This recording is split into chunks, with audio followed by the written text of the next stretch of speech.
My brother stole my business idea and made millions. Now his company is failing and he wants me to save him.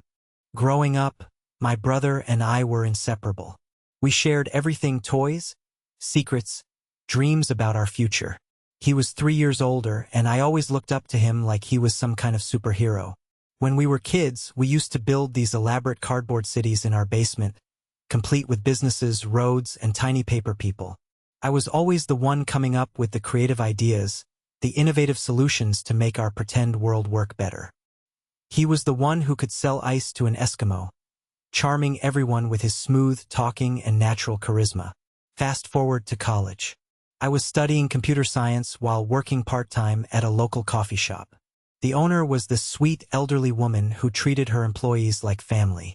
The problem was her business was dying. She was losing customers to the big chain stores, and her outdated point-of-sale system was a nightmare.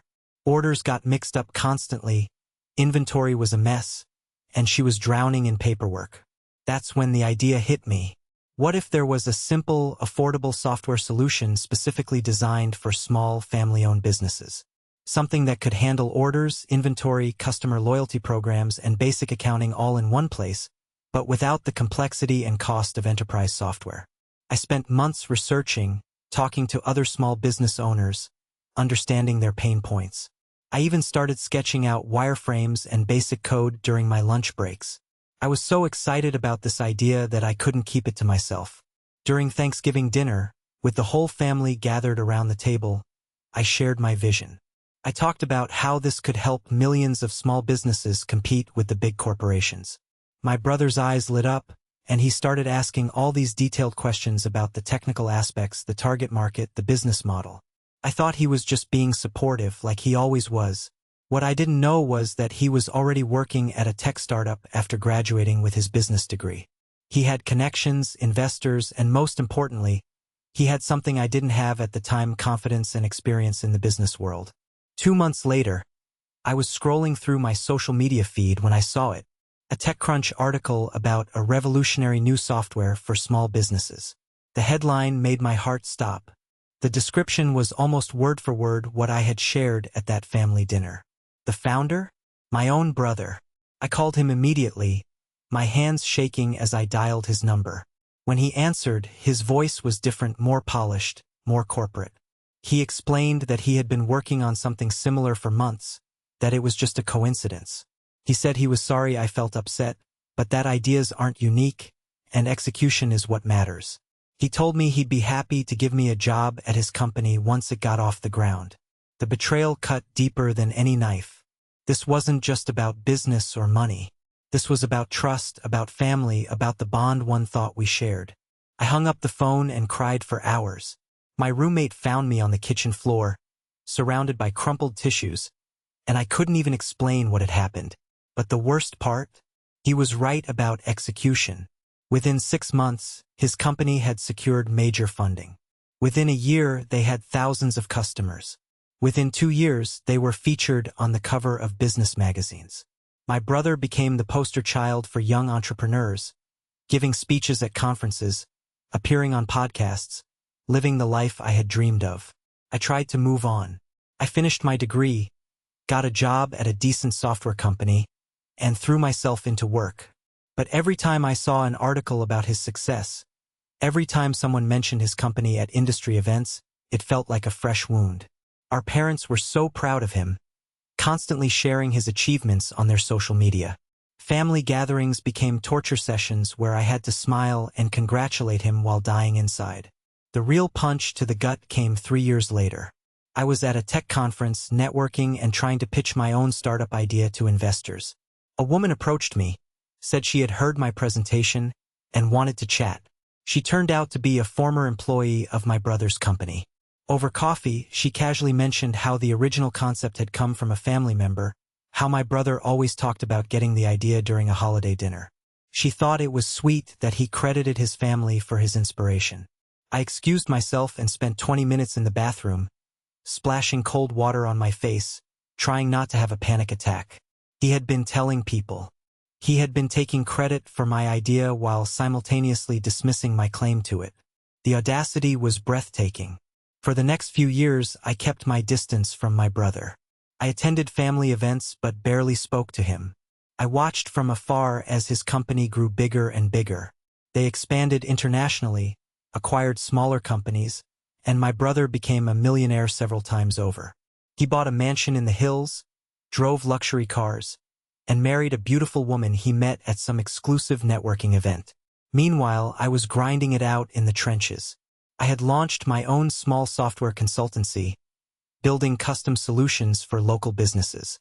It wasn't glamorous, but it was honest work, and I was finally building something that was truly mine. I had a small team of developers, a tiny office above a sandwich shop, and clients who actually appreciated what we did for them. Date 1. Then, 3 months ago, everything changed. I was having dinner with our parents when my mom's phone rang. It was my brother, and from the tone of my mom's voice, something was seriously wrong. She kept saying things like, "Oh, honey, I'm so sorry, and everything will work out, you'll see." When she hung up, she looked at me with this weird expression, like she wasn't sure if she should share what she had just heard. Apparently, my brother's company was in serious trouble. A major security breach had exposed customer data, and they were facing massive lawsuits. Several key employees had quit, taking important clients with them.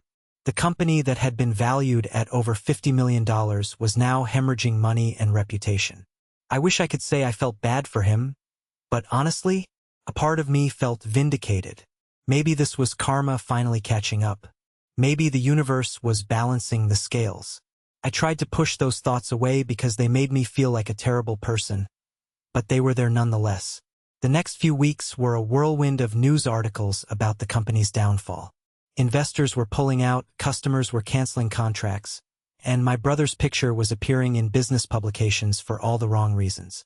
My parents were devastated, constantly calling him, trying to offer support and advice he didn't want to hear. Then came the call I never expected. My brother, calling me directly for the first time in over 2 years. His voice was different again. Not the polished corporate version, but something raw and desperate. He asked if we could meet for coffee, said he needed to talk to me about something important.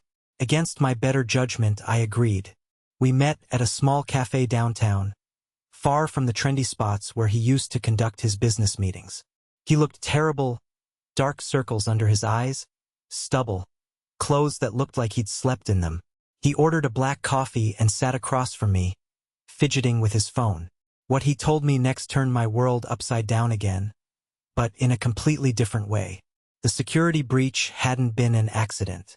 It had been orchestrated by his former business partner, someone who had been with the company since the early days. This partner had been systematically stealing intellectual property, client lists, and proprietary code. When my brother discovered the theft, the partner had retaliated by sabotaging their security systems and then leaking the story to the press. But here's the kicker: my brother had evidence. Emails, recorded conversations, digital forensics reports. He had enough proof to not only clear his company's name, but to pursue criminal charges against his former partner. The problem was, he needed someone he could trust absolutely to help him rebuild the technical infrastructure from scratch. Someone who understood the original vision, who had the skills to implement it, and who wouldn't betray him. He looked me straight in the eye and said he knew he had no right to ask, but he needed my help. He admitted that the original idea had been mine, that he had stolen it, and that he had been living with the guilt for years. He said he wanted to make things right, wanted to give me the credit and the partnership I should have had from the beginning. I sat there in stunned silence. This was the moment I had imagined countless times over the years: my brother admitting what he had done, apologizing, asking for my forgiveness. But now that it was actually happening, I felt nothing like I thought I would. Instead of satisfaction or vindication, I felt empty, confused, angry all over again, but also strangely sad. I told him I needed time to think about it and left the cafe without giving him an answer. For the next week, I could barely concentrate on anything. My employees kept asking if I was okay. My clients were getting subpar work, and I was spending my nights staring at the ceiling, trying to figure out what the right thing to do was. Update 2. After a week of internal struggle, I made a decision that surprised even me. I called my brother and told him I would help, but under very specific conditions. First, I wanted a full public acknowledgement of my role in creating the original concept. Second, I wanted a 50-50 partnership in the rebuilt company. Third, I wanted complete control over the technical direction and hiring decisions. And fourth, I wanted a written agreement that he could never override my decisions without my explicit consent. To my surprise, he agreed to everything without hesitation. We spent the next month working with lawyers to draft partnership agreements, public statements, and a complete restructuring plan. It was weird, working closely with my brother again after so many years of distance and resentment. There were moments when it felt like we were kids again, building those cardboard cities in our basement, but there were also moments when the hurt and betrayal came flooding back. The real work began when we started rebuilding the technical infrastructure. I had to learn the existing codebase, understand what had been compromised, and figure out how to rebuild it from the ground up while maintaining compatibility with existing customer data. It was like performing surgery on a patient who was already bleeding out. My brother handled the legal battle with his former partner while I focused on the technical challenges. We worked 16-hour days, surviving on coffee and takeout, barely talking about anything that wasn't directly related to the crisis at hand. Our parents kept calling, asking how things were going, and I could hear the hope in their voices every time they talked about their sons working together again. But the most surprising thing was discovering how much my brother had actually learned about the business over the years. While I still believed he had stolen my idea, I had to admit that he had executed it far better than I probably could have at the time. He understood customer needs, market positioning, and business operations in ways that I was just beginning to grasp. It was humbling and frustrating at the same time. 3 weeks into our partnership, we had our first major breakthrough. We managed to implement a new security system that was actually more robust than the original, and we were able to restore most of the customer data that had been compromised. More importantly, we had compiled enough evidence against the former partner to turn the case over to federal prosecutors. That's when things took another unexpected turn. One of our biggest former clients, a chain of family restaurants, reached out to us directly. They had been following the story in the business press, and they were impressed by how we were handling the crisis. They wanted to not only return as customers but also invest in our company. Within a week, we had 3 more former clients expressing similar interest. The strangest part was watching my brother navigate these conversations. He was completely transparent about what had happened, about his mistakes, and about my role in the company's origins. He introduced me as his co-founder and technical partner, giving me credit in ways he never had before. It was like watching him become a different person, more humble, more genuine. But I was also changing. Working closely with him again, I was rediscovering aspects of our relationship that I had forgotten during all those years of anger and resentment.